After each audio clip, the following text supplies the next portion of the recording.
to let the opportunity to DJ Switch to talk about this huge and tremendous movement around NSAS movement against impunity for police violence. Catherine, it's over to you.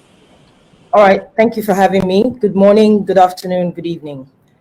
You see, we have a popular saying in Nigeria, wahala no dey finish, meaning the problems never end. You see, I grew up in a family of 8 where my parents really had their hand full. They worked to give us the best they could afford. Education, Medicare, food, allowances, most importantly, a home. My parents taught us how to respect each other's differences, understand each other, stand for each other, and protect each other. I must say my brother did take a lot of the blame for my many mischiefs. But unfortunately, in the late 90s to 2000, things took a turn for the worse when the Ishekiris and the Ijors in Warri, where we lived back then, went into war with each other because of a failure in leadership and respect for differences. Many were displaced from their homes and killed. My parents lost a lot and I had to grow up real quick. This was my first real encounter with insecurity, a lack of accountability, and irresponsibility.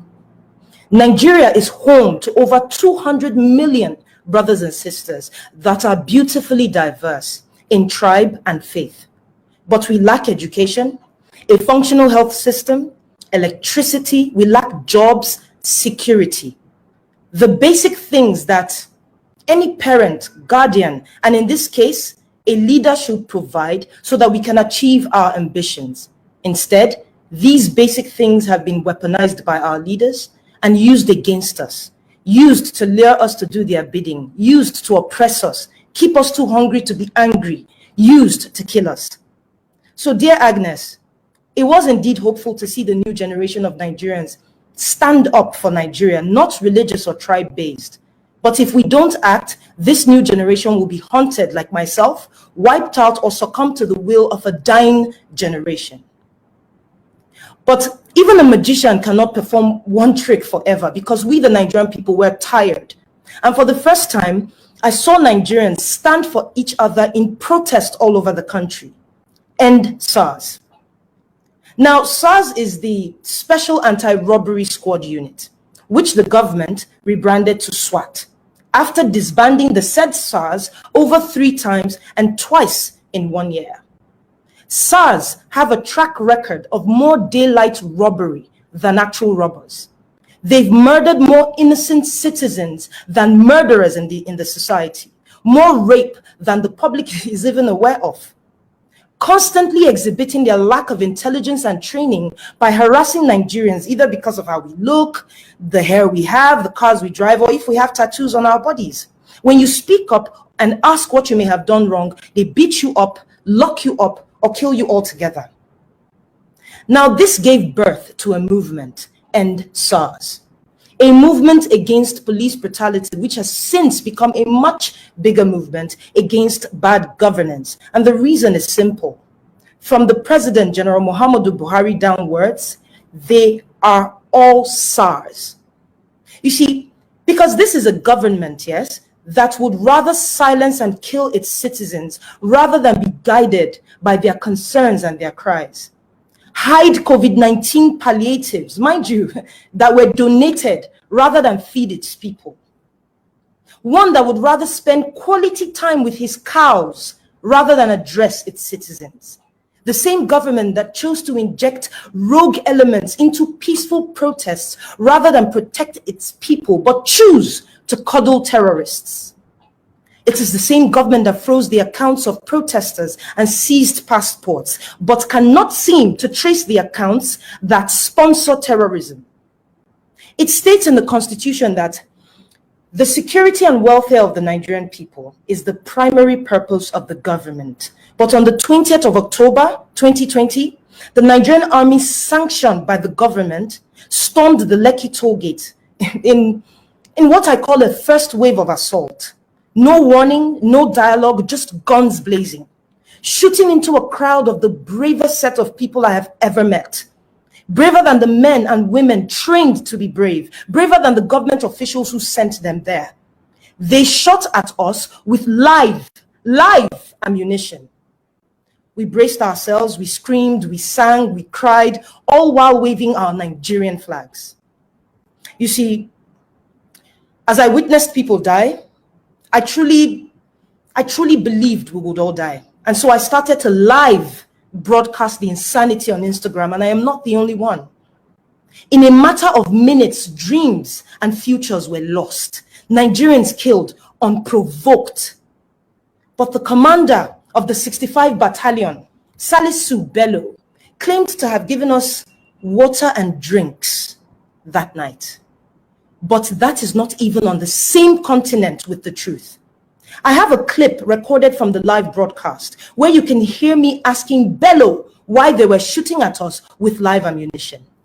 His response was that my coming close to him poses a threat to him and he will act accordingly. Is this the act of someone who gave us water and drinks? I also have another clip from the same night where you can hear a lady's voice asking the whereabouts of the people that had been shot. Further proof that the bodies we saw were taken away by the army present. The army claimed to have cared for us. But when the Nigerians that were on that live, when they called ambulances to assist us at the toll gate, they were stopped and asked to turn back by the army. We were forced to have a crash course on medical procedures, attempting to extract a bullet from the leg of a protester until one ambulance came from the back.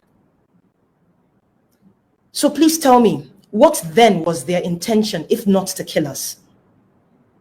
At this point, we had counted 15 bodies. A few hours later came the second wave of assault by the Nigerian police with the same modus operandi, killing, injuring those of us left at the toll gate. The same police also shot at us the next morning. Now listen, this is just one incident. There is Obibo, there's Mpo, there's Zabamari, many more. The Nigerian authorities, under the poor, corrupt and misguided leadership of President Buhari, down to his cohorts, Governor Jide Sanwo-Olu, General Takar Buratai, Brigadier Taiwo, F.O. Omata, Lai Mohammed, and many more. They have all tried severally to deny these events, while in the same breath contradicting themselves. This government continues to fail in doing its duty as what I would have called an elected government, if that was not riddled with corruption itself. And so today, I urge you, as members of part of the global governing body and other members not here present today, to take necessary and swift actions in ensuring justice is served to the Nigerian people. Through your investigations, I believe you will find ample evidence to bring charges against the elements in the Nigerian government. Please do not continue to place us at the back burner or say we are not a priority. Do not turn a blind eye to a nation with immense potential to be on the world stage if only these potentials are harnessed and not killed off. As Nigeria is a member of the United Nations, which says membership is open to all peace-loving states, it is evident in that statement alone the state of Nigeria has failed. Our leaders too greedy, too corrupt, and quite frankly, unequipped intellectually, mentally, physically to protect Nigerians or move the nation anywhere. If it is indeed true that the First Lady of Nigeria, Aisha Buhari, can relocate to Dubai, citing insecurity in the presidential villa, Aso Rock, the most secure building in Nigeria, then I ask, where do we, the average Nigerian, go? Mr. Rod, you say your office has about 80 investigators. It was funny when you said it, but I can assure you, millions of Nigerians are willing to help provide all you may need to reduce the potential burden on this request. We only have our voices. That is all we have. As a people, we are using it to sorosoke. So please listen. As Agnes said, The country is a keg. It's sitting on a keg of gunpowder because of all the things that we have been deprived of.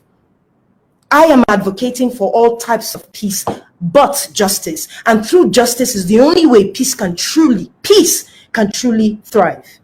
It is now your duty to help us show that democracy, accountability does not only belong to a certain group of countries, but to all. As I said earlier, wahala no dey finish. But that does not mean problems are not solved. The time for action is indeed now. Thank you. Thank you so much, and thank you for using this your fame to raise awareness and to fight for this for justice for all. Thank you so much for this. Unfortunately, I think we have now come to the end of the session. I didn't see any specific questions, so I guess I've seen a lot of comments that all of you have probably seen. And so I think we need to conclude now. I would like to